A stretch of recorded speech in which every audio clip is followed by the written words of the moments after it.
Bonjour tout le monde, c'est Monsieur 2X. Donc dans cette vidéo, nous allons résoudre la question 2 du dossier de révision dont vous trouvez le lien dans la description de la vidéo. Mais avant de regarder cette vidéo, essayez de la résoudre par vous-même et aidez-vous de cette vidéo pour la correction. Analysons un peu la question. Donc on nous donne des points. Et donc, sous-première question, on nous demande de calculer les coordonnées du milieu de 2 points ainsi que de la pente de la droite AB. Donc, vous avez les coordonnées là. On vous demande ensuite de calculer l'équation même de la droite AB. On vous donne un point C supplémentaire, dont les coordonnées sont -1, -3, et vous devez rechercher l'équation de BC, de la droite BC. Alors, on vous demande de rechercher l'équation d'une droite parallèle, ensuite l'équation d'une hauteur, et ensuite les coordonnées de l'orthocentre du triangle formé par les points A, B, C. Donc c'est donc une question qui traite des équations de droite. Allons-y pour la résolution. Alors, première sous-question. Les coordonnées du milieu ainsi que de la pente de la droite AB. Donc, dans chaque slide, ce qui est écrit en bleu sera nécessaire pour résoudre l'exercice. Ce sont vraiment les formules que vous devez connaître sous le bout des doigts pour faire vos exercices. Alors, pour calculer les coordonnées du milieu, on va se servir de la formule ici. Donc, les coordonnées du milieu, on doit faire de 2 points A et B, on va faire la moyenne des abscisses et la moyenne des ordonnées. Donc, moyenne des abscisses et moyenne des ordonnées. Donc, on doit faire la moyenne de 0,5 et 3,5 et la moyenne de 3 et 1. Et donc, ça nous donne 2, 2. Pour calculer la pente de la droite AB, je vais utiliser la formule delta y sur delta x, formule tellement importante en seconde ou en quatrième générale. Donc, delta y, rappelez-vous que ça représente l'écart entre les ordonnées et delta x, l'écart entre les abscisses, comme affiché à l'écran. Alors moi, je vais utiliser cet ordre-là, mais disons que le plus important, ce n'est pas l'ordre des lettres, l'ordre dans lequel vous faites votre soustraction. Le plus important, c'est de garder le même ordre au numérateur et au dénominateur. Soit vous utilisez la formule comme moi, soit vous faites YA moins YB divisé par XA moins XB. Alors, on remplace par les valeurs. YB, ça vaut 1. YA, ça vaut 3. XB vaut 3,5. Et XA vaut 0,5, comme affiché à l'écran. Donc on fait notre calcul et ça nous donne moins 2 tiers. Et la sous-question 1 est terminée. On va calculer l'équation de la droite AB.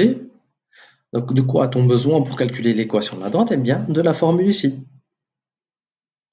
La pente, nous venons de la calculer, et XPT et YPT représentent les coordonnées d'un point que vous connaissez. Mais ici, on en connaît 2. Donc, on prend n'importe lequel. Ça ne fera aucune différence au résultat. Moi, j'ai décidé d'utiliser les coordonnées du point A. Donc, Y moins Y point. Donc, moi, j'ai choisi A, donc ce sera Y moins 3, qui est égal à la pente de AB, donc moins 2 tiers, fois X moins l'abscisse du point A, donc 0,5 ou 1,5.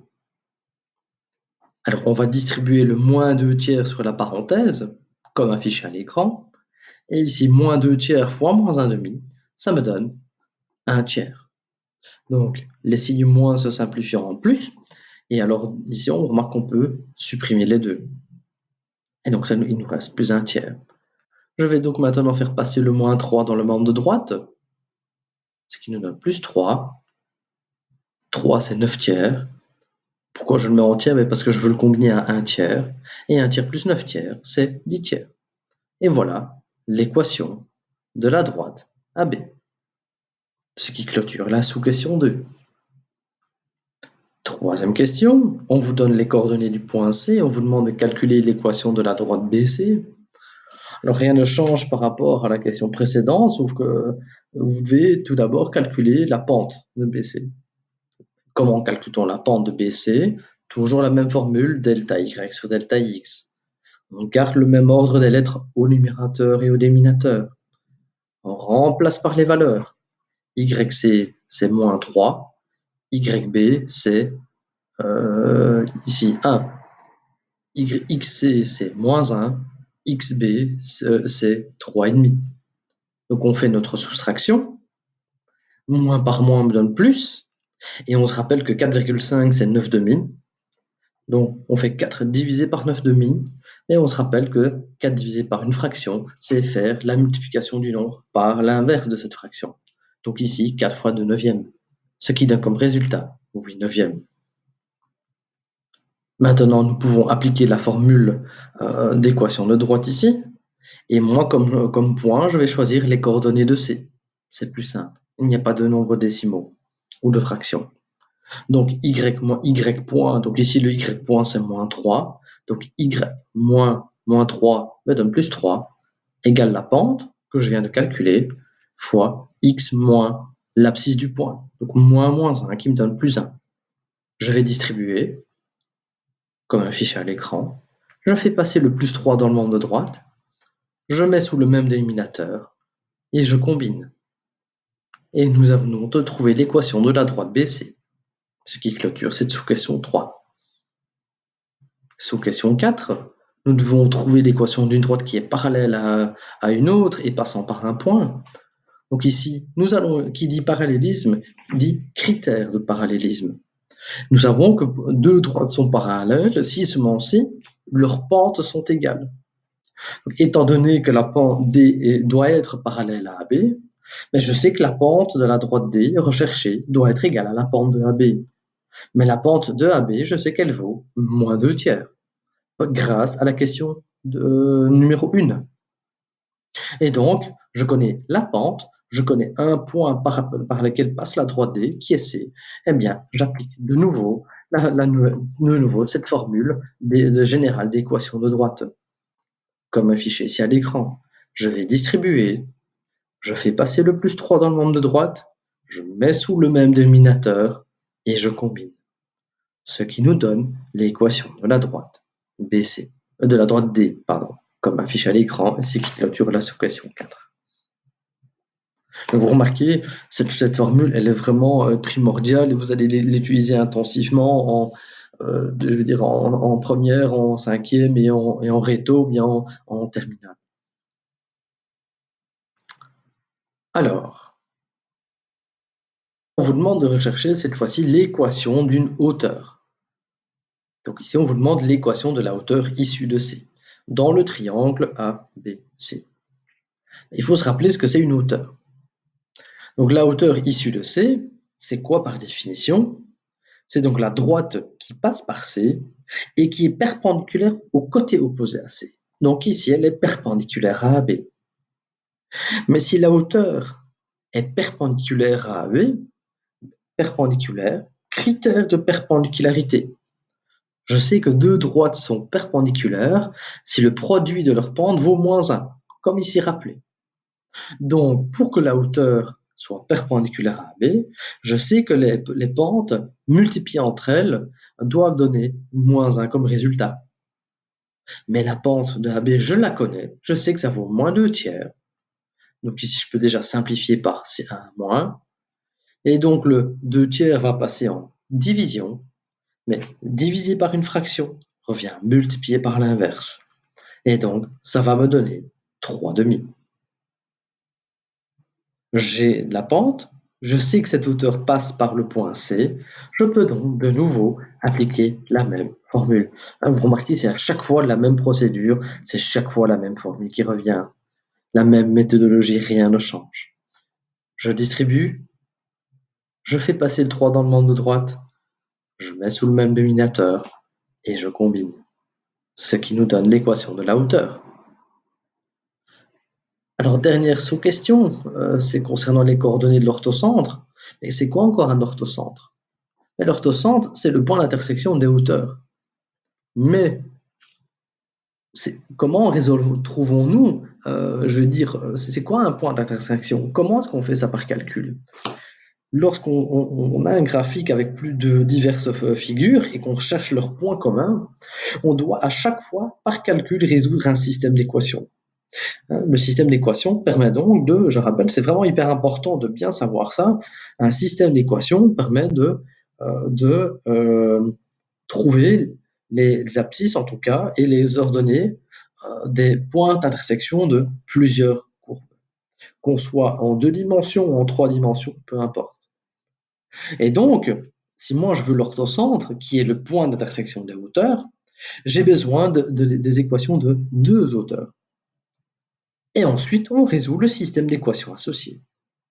Mais ce qui est génial, c'est qu'à la question 5, j'ai déjà trouvé une équation. Je dois en trouver une autre. Alors, on va pas se casser la tête, il y en a une qui va être plus rapide à calculer que d'autres. Je vais calculer la hauteur issue de A. Alors, pourquoi ça? Rappelez-vous, dans une des questions précédentes, on a déjà calculé l'équation de BC. Donc, ça veut dire qu'on connaît déjà la pente de BC.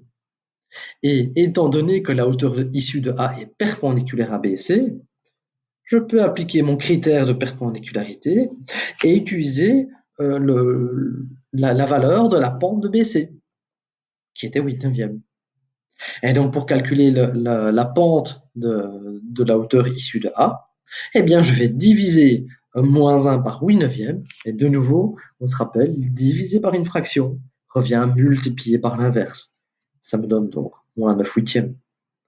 J'ai donc la pente, je sais par quel point elle passe, je peux de nouveau utiliser la formule générale. Et donc, y moins y point, donc y moins 3, c'est -9/8 fois x moins x point. Rappelez-vous, on travaille avec le point A ici. Et donc, le x point, c'est 1/2. Je vais distribuer mon -9/8 sur ma parenthèse. Et donc, pourquoi ça nous donne 9/16? Moins par moins me donne plus. Et pour multiplier deux fractions entre elles, je multiplie les numérateurs et je multiplie les dénominateurs entre eux. Donc 9 fois 1, 9. 8 fois 2, 16. Je fais ensuite passer le -3 de l'autre côté. Je mets sous le même dénominateur et je combine. Et donc j'ai l'équation de la hauteur issue de 1. Maintenant, je peux résoudre mon système d'équations. Donc je reprends les équations des deux hauteurs et je les combine. Alors ici, hein, moi avec mes élèves, je prends toujours l'habitude d'écrire les équations sous cette forme.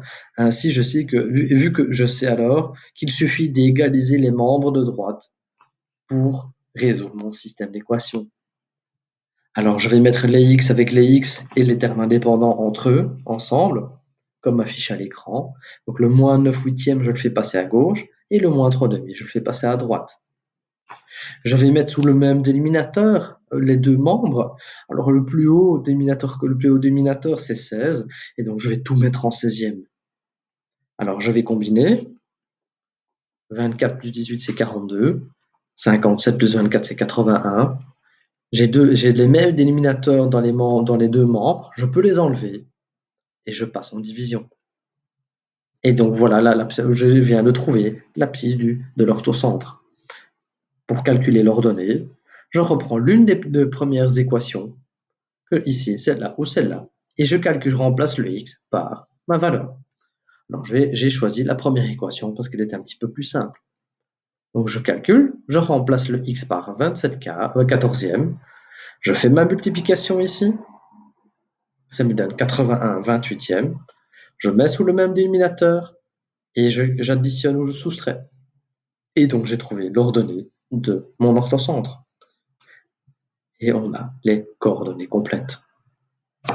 Alors quelque chose que je vous conseille de faire, je ne l'ai pas fait ici, mais c'est par souci de gain de temps, et c'est de prendre une feuille à part et de faire vos graphiques, graphiquement, de placer les informations graphiquement au fur et à mesure que vous avancez dans les sous-questions. Ok? Et donc théoriquement, à la fin de toutes vos constructions, vous devez obtenir ce graphique-là. Donc vous avez vos points A, B, C. Donc vous avez bien le milieu des deux points qui est situé en 0, 0, en 2, 2, pardon. Donc vous avez la hauteur, vous avez la hauteur issue de A, le point commun en 0, 0. Alors Remarquez bien que 27 quarts, c'est quasiment 2, hein. On est à 2, là, on a 1,9, ce qui est le cas ici, hein. En abscisse, on est à 1,9. 39 28e, ça fait plus ou moins 1,4. Alors, et si on regarde en ordonnée 1,4, ben on y est, hein. Donc, nos calculs sont corrects. Et donc voilà, ceci clôture la question numéro 2. N'hésitez pas à mettre des commentaires si vous avez des questions, likez la vidéo, partagez-la si elle peut, vous estimez qu'elle peut aider quelqu'un à comprendre mieux les équations de droite. Sinon, je vous dis à très bientôt. Au revoir.